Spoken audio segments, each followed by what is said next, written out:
Dizem que, viu, Alex, você que está preocupado aí com o ocaso da existência, os mais idosos, eles têm juventude acumulada.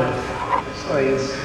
Bom, gente, boa tarde, é um prazer estar aqui com a Lúcia, com o Miguel, com o Alex, com todos vocês nessa mesa, nesse encontro. Eu creio que a pastoral do meio ambiente é muito fundamental, porque resgata, na verdade, como toda boa pastoral, a essência da mensagem evangélica, que é a integração de todas as criaturas. Nós somos irrenunciavelmente irmãos de tudo que tem asas, patas e raízes.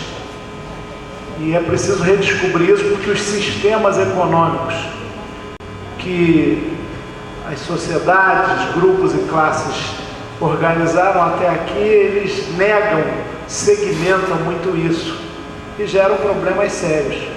Tanto o capitalismo vigorante no mundo, hegemônico, quanto a experiência, ainda que só de um século, do socialismo irreal, que foi muito predador e muito destruidor também. Tem sido assim. Bom, tudo que foi falado aqui na mesa, eu peguei um pouquinho da Lúcia, a fala integral do Miguel e do Alex, tem uma tradução legislativa, ou seja, tudo isso que foi dito aqui, inclusive as preocupações, os caminhos e descaminhos, está condensado no Congresso Nacional, no projeto do novo Código Florestal. Todos já ouviram falar disso. Ali, visões de mundo, de economia, de relação com a natureza, da qual fazemos parte, estão colocadas. E o predomínio absoluto é daqueles que acham que a natureza existe para ser dominada, subjugada, como algo que está ali para servir incondicionalmente, em tese ao ser humano, na verdade, aos proprietários dos grandes meios de produção, que são os que também controlam os grandes meios de decisão política. No Brasil, as maiorias sociais, mesmo na nossa democracia, com as suas limitações, não são maiorias políticas. O Brasil não tem uma cidadania horizontal e não tem ainda uma população suficientemente informada e participante para mudar uma correlação de forças que é muito injusta e desigual do ponto de vista de uma perspectiva de futuro, de mais justiça, paz e igualdade. Muito bem. Descobri, antes de ontem, o Jorge Benjor, quando eu estava em São Paulo, ele estava no aeroporto, aí a gente veio junto para o Rio, e ele falou: poxa, você tem que conhecer lá o meu trabalho, o Padre Miguel, se não me engano, tem lá um centro social bacana e tal. E eu fiquei olhando, não perguntei, seria deselegante, lembrei, né? Poxa, eu conheço o Jorge Ben do tempo da Tijuca e dos primeiros sucessos dele, Mais Que Nada, por causa de você, bati meu peito, bati o caso calado, o coração, já ouviram isso, né? Chove chuva, chove sem parar. Falei, o Jorge Ben é vivido a beça, tem uma juventude acumulada grande aí, mas... E agora ontem eu soube, antes de ontem, ele completou, viu, Corininho? 70 anos. Não é mole, né? Tá enxuto, né? E o Jorge Ben, uma das músicas mais famosas dele, ele fala do: moro num país tropical, abençoado por Deus e bonito por natureza. E olha, é isso mesmo. Nós, dentro do mundo, vivemos num pedacinho do planeta que tem enormes dádivas e potencialidades. Nós reunimos a maior biodiversidade do planeta, em termos de espécies vegetais e animais. Nós temos, e antes de ontem também foi o Dia Mundial da Água, outra criação da ONU, é bom pelo menos para a gente discutir o problema de como lidar com esse bem natural precioso que querem privatizar, crescentemente estão privatizando, mas nós temos no Brasil 12% da água doce do mundo. Então, nós estamos aqui como sociedade por caminhos que, para os que creem, só Deus explica. Somos africanos, judárabes, portugueses, europeus, indígenas. Eu estou vendo daqui, nesse local privilegiado, a cara do povo da raça Brasil. Nós estamos aqui com uma baita responsabilidade. Tudo que está conosco nesse pedaço do planeta é preciosíssimo e tem que ser muito cuidado. Só que não está sendo. E quando se discute código florestal, está se fazendo uma discussão torta e que precisa a nossa consciência crítica.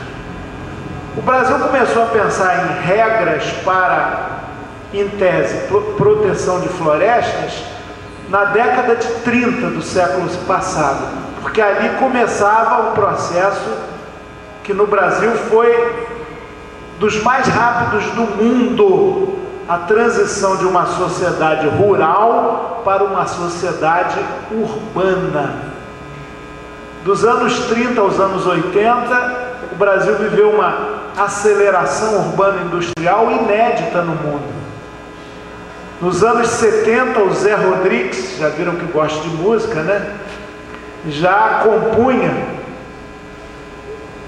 uma canção que ficou famosa na voz da Elis Regina, que também já está no outro plano. Eu quero uma casa no campo, onde eu possa ficar do tamanho ideal. Já ouviram, né? Ali ela representava, ele representava, a arte, ela tem referência com a realidade, com a vida, uma certa nostalgia daquele Brasil que ia ficando cada vez mais urbano. Eu vi a Copa do Mundo de Futebol, e o México gastou muito menos do que se gasta hoje, virou um evento de mega negócios da FIFA, muito mais do que do futebol. Naquele tempo ainda tinha muito futebol e pouco negócio, agora não, mas eu vi pela primeira vez na televisão, direto, não era videotape não. Então o Brasil estava mudando também e começou a se pensar desde 1930, em 34 precisamente, num código florestal. Depois, ainda nos anos 60, os ruralistas falam, vocês estão defendendo um código que é na época da ditadura, como se eles que estão principalmente no DEM, no PMDB, não tivessem sido, eles ou as suas famílias, defensores do regime ditatorial, Caiado e companhia, Lupion. Muito bem, o código, na verdade, foi proposto ainda no final dos anos 50 e nos anos 60, a revisão daquele de 1934, só foi aprovado em 1965 e até hoje não foi cumprido. Já se disse que no Brasil o mais revolucionário seria cumprir as leis. Estou vendo aqui uma cartilhinha do Greenpeace sobre o Guia do Consumidor. Provavelmente, se a gente for cobrar o que já está inscrito no Estatuto do Consumidor, a gente muda muita coisa aí, incomoda muito o interesse cristalizado e vai ter uma vida mais saudável. Muito bem. Entrou essa discussão do Código Florestal que rigorosamente não é motivada pelo desejo de proteger as nossas florestas, os nossos biomas tão preciosos e tão machucados, tão devastados. Não. Na verdade, quando se fala Código Florestal, está se falando de um código da agropecuária e da extração mineral. É disso que se trata. Os mesmos que defendem a revisão do Código Florestal, projeto que já passou na Câmara, foi para o Senado, sofreu lá umas pequeníssimas reduções de danos em relação ao monstrengo que saiu da Câmara e volta agora para a própria Câmara como última etapa de revisão. Os mesmos que defendem essas modificações, esse código da devastação florestal, são os que estavam antes de ontem na Comissão de Constituição e Justiça aprovando a ideia de uma emenda constitucional que vai afetar diretamente as terras indígenas, quilombolas e as áreas de preservação. sob a capa da democracia, tira aquilo que está na Constituição de 88, no momento que havia uma ascensão, já aprendi, viu, menino? Chiou um pouquinho, dá um tapa, pronto. Que nem o Joel Santana tenta fazer com Negueba, quando ele fica sambando muito, ó, Negueba, xinga lá os palavrões, aí ele continua jogando. Bom, mas tem potencial, rapaz, hein? É só parar de sair na noite com o Ronaldinho que melhor. Muito bem, parênteses futebolístico. Mas na verdade, o que se quer na verdade é uma precarização de direitos e arrancar aquilo que o Constituinte de 88 inscreveu na Constituição, que se cumprida efetivamente na sua integralidade mudaria muita coisa no Brasil.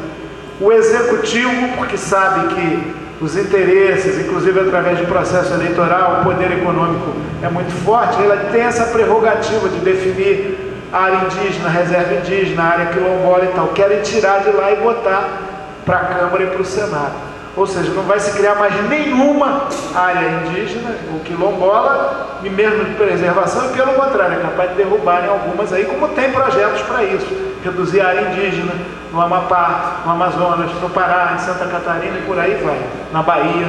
Enfim, esse código florestal que está lá, para ser apreciado agora, e a paralisia da Câmara existe em função disso, ele, na verdade, desconhece algumas coisas. Dizem que é preciso conter os ambientalistas, os ecochatos, os ecoxiitas, porque nós precisamos alimentar o nosso povo. Quando você discute, ou quando você ouve, melhor dizendo, as palavras da senadora Cátia Abreu, que é presidente da Confederação Nacional da Agricultura, apoiadora do governo agora. Depois que o Lula falou que os usineiros são heróis nacionais, ele estava sinalizando uma aproximação que não estava muito no horizonte lá não. Bom, tanta coisa não estava, né? Gerou tanto problema. Mas são bases de sustentação do governo, os ruralistas. E eles dizem o seguinte: nós queremos comida para o povo, mais barato. O agrotóxico, do qual o Brasil, como o Alex lembrou, é campeão mundial, de consumo, de compra, ele é fundamental para você aumentar a produção agrícola, senão o povo vai passar fome. Esse negócio de comida orgânica, aquela mesinha que está ali, isso aí é frescura de quem está inventando bobagem. A vida pode ser muito bem na base da guaraná e pão com mortadela e do arroz com feijão e do macarrão e toca o pau. Então há essa concepção, e isso tem repercussão na sociedade, isso aí convence. E na verdade eles esquecem do seguinte: ao falar que há muita área preservada no Brasil, dizem até que reserva legal, 20% de cada propriedade rural tem que ficar para preservação da mata. E áreas de preservação permanente nas margens de rio, nas matas ciliares, nas minas, 50 metros em torno delas, isso só existe no Brasil, que é mentira também. No Brasil, olha só, 65% do nosso território, que é grande, é destinado à exploração agropecuária. Não está bom, meu Deus?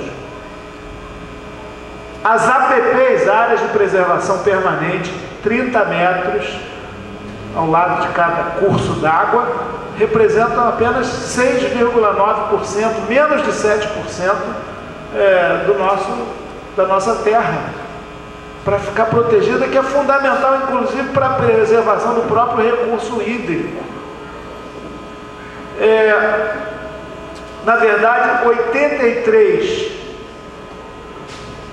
milhões de hectares de áreas de preservação estão ocupadas no Brasil irregularmente. Por quê? Porque o código em vigor não é cumprido.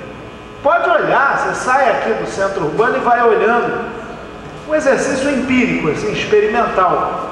Os córregos, vê se tem preservação do lado deles. Não tem.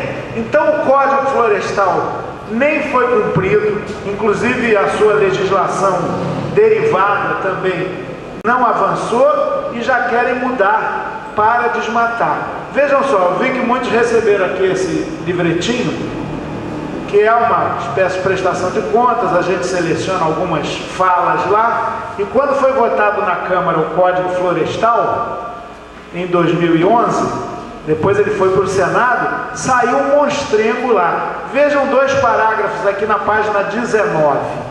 Em 1965, ali no meio, em 1965, quando foi criada, a proposta do Código alertava, olha que bacana, mas em 1965, nossos rios estão secando, ocorrem inundações cada vez mais destruidoras pela remoção desordenada das florestas, afetadas em sua função hidrogeológica e anti-erosiva.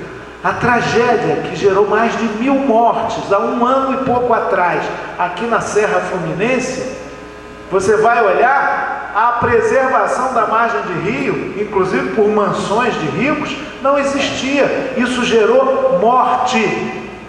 A gente fala que a água é um bem precioso, o ar, por isso não pode, Miguel insiste nisso, ser privatizada, mas o bem maior de todos é a vida que pulsa, né? Aliás, as árvores, as águas também têm vida, mas a vida humana, inclusive, matéria autoconsciente, como diz o nosso querido Leonardo Boff, ela é a mais sagrada de todas. Morreu gente à beça, tem gente desaparecida até hoje, centenas que simplesmente sumiram na lama. Claro que houve uma precipitação de chuva inédita, muito grande, mas o nosso descuido, nosso sistema, inclusive, que só nega o direito à moradia de muitos, de ir ocupando, e os ricos que ocupam o que quiserem, inclusive acima da cota permitida, mas quem tem dinheiro consegue muita coisa nesse país, não é? Vocês sabem disso, gera esse tipo de problema. E às vezes, embora pode ver em qualquer lugar do mundo, a principal vítima das tragédias ditas ambientais são os pobres, porque eles vivem em condições mais inseguras de vida, mas às vezes pega os ricos também. E em 1965 já se alertava para esse problema. E aí o que aconteceu? O desmatamento na Amazônia nos últimos 8 meses, eu falava isso em maio do ano passado, cresceu 27%. E aqui vejam só, o projetinho do código que saiu da Câmara, relatado, sabe por quem? Aldo Rebelo. Eu às vezes fico achando que eu vou acabar pirando e ficando como a minha avó, que nunca pirou, morreu lúcida, generosa. O nome dela era Maria. E ela fala assim, não, esse negócio do homem na lua é invenção dos americanos, só para mostrar que eles dominam o mundo. Se alguém me dissesse que um comunista, pelo menos de boca para fora, era o principal defensor dos ruralistas, eu não ia acreditar. Mas as coisas andam assim, né? Muita gente que não honra, inclusive, o que diz, o que disse no passado, né? Não foi só o Fernando Henrique que pediu para esquecer o que ele escreveu, não. Vejam esse parágrafozinho. O projeto do Aldo Rebelo, ídolo do agrobusiness, enfraquece a lei de crimes ambientais, minimiza a necessidade de recomposição florestal, isso continua no projeto que veio do Senado, esvazia o Conselho Nacional de Meio Ambiente e o papel do Ministério Público como fiscal da lei, isso prossegue também, fraciona a gestão ambiental integrada, permite atividade agro-silvopastoril em APP, está lá mantido, e fragiliza várzeas, dunas, veredas e manguezais. Detalhe, projeto que veio do Senado para a Câmara analisar, ele afeta violentamente os manguezais. Nesse caso aí, ele até piorou em relação ao monstrengo da Câmara. Sabe por quê? Manguezal, vocês sabem que são aquelas áreas entre o mar e o continente, muito importante, né? É um ecossistema de transição entre o mar e a terra firme para a vida marinha, inclusive. Muitos dos peixes que nos alimentam dependem do sistema de manguezais. E no Brasil eles são hoje, pelo Código em vigor, áreas de preservação permanente. É proibido qualquer atividade ali, qualquer desmatamento, a não ser atividade artesanal, inclusive de gente que pega caranguejo e tal. Pois o novo código, se aprovado na Câmara, ele vai desmatar, permitir 10% das áreas de mangue principalmente no Amapá, Pará e Maranhão, e 35% nos demais estados. Todos os estados litorâneos do Brasil, à exceção do Rio Grande do Sul, têm áreas de manguezal, né? Então, inclusive quem desmatou até 2008, isso continua no projeto que veio do Senado, vai ser anistiado. Na verdade, agora diz, não, vai fazer um acordo para dar compensação ambiental. É anistia também, porque quem cumpriu a lei fica punido. Então, olha, o projeto da Câmara era horroroso, o do Senado é muito ruim. Agora, você só reverte isso, porque eles têm maioria para aprovar lá, inclusive recuperar pontos horrorosos do projeto da Câmara. O governo, desde a era Lula, é da redução de danos. Não, vamos fazer isso que é menos ruim. Em várias situações, né? Nos últimos 9 anos o Brasil andou assim. Você reduziu a sua expectativa em função de um suposto possível. Só que o nosso papel, inclusive como cristãos, é ousar o impossível. A nossa fé é revolucionária porque a gente acredita na vida que supera todas as alienações, inclusive a mais extrema de todas, que é a da morte. Então ser cristão é ser rebelde, é ser revolucionário. Aliás, Jesus o foi. Se não tivesse sido, não teria morrido na cruz aos 33 anos, condenado pelo poder político do Império Romano e pelo poder religioso da igreja dominante da época de Israel. Não é isso? Está lá. Mesmo os teólogos conservadores reconhecem isso. Jesus Nazareno, que se arvorou ser rei dos judeus. Apesar dele ter dito, meu reino não é deste mundo, mas pai e mãe. Não peço que os tire do mundo, mas os livre do mal. E o mal qual é? É o egocentrismo. Aliás, esse é o pecado original. Thomas Merton já dizia, nascemos egocentrados. Esse é o pecado original, que acaba fecundando o sistema capitalista da competição, os sistemas autoritários de mandonismo. Então a gente tem que pensar a questão da natureza nesse contexto também político e social. Não dá para pensar também no Código Florestal sem pensar em reforma agrária. No Brasil, isso vem de 1500, com os povos nativos não era assim, também tinha uma outra estrutura, outra tecnologia, outra força produtiva, mas com a colonização no Brasil, houve um processo fundado no quê? Latifúndio, monocultura, trabalho escravo e dependência externa. 3% da propriedade, dos proprietários rurais hoje no Brasil concentram 68% das terras. E isso tem a ver também com a preservação do ambiente. A gente tem que estar atento para isso. O desafio é muito grande. E a crueldade dos senhores do Código do Desmatamento é tamanha que, eu mencionei isso no finalzinho dessa fala, na página 20, sabe o que aconteceu por coincidência trágica? Naquele dia que estava se discutindo e votando o Código Florestal na Câmara, foram assassinados o Zé Cláudio e a Maria do Espírito Santo. Lembram? Que eram ambientalistas, defensores da floresta no Pará. Quando se falou isso, as galerias que estavam tomadas não pelos ambientalistas, sem mobilização a gente perde. Tomara que a cúpula dos povos seja mesmo forte como se anuncia e os movimentos continuem. Também não basta só encontrar no aterro e depois viver no desterro. A maioria lá eram ruralistas, os seus capatazes e tal. Eles têm poder de mobilização, têm grana, dá para levar para Brasília com facilidade. Sabe que eles vaiaram os assassinados? Porque entenderam que nós que falávamos desse assassinato estavam dizendo que eles eram os responsáveis, e eram mesmo, os mandantes. Uma mão invisível que mata tanta gente, e antes de Chico Mendes e tantos mais. Então eles jogam com a licença para desmatar e com a impunidade para matar. A briga é muito dura, a briga é muito difícil. e nós temos que enfrentar isso. A Câmara agora está vivendo o dilema, aliás, até num impasse.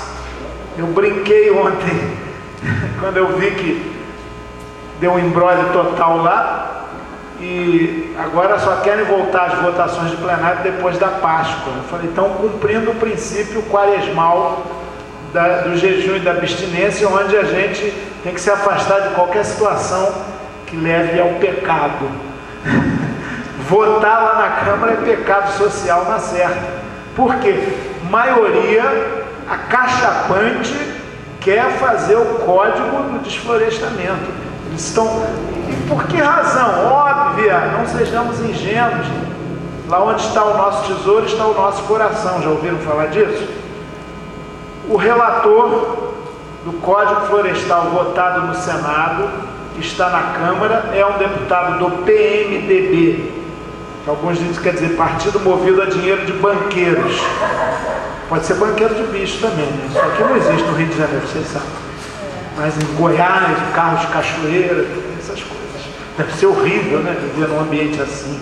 Senador Demóstenes, impoluto, está lá mais enrolado que ilumina. Muito bem.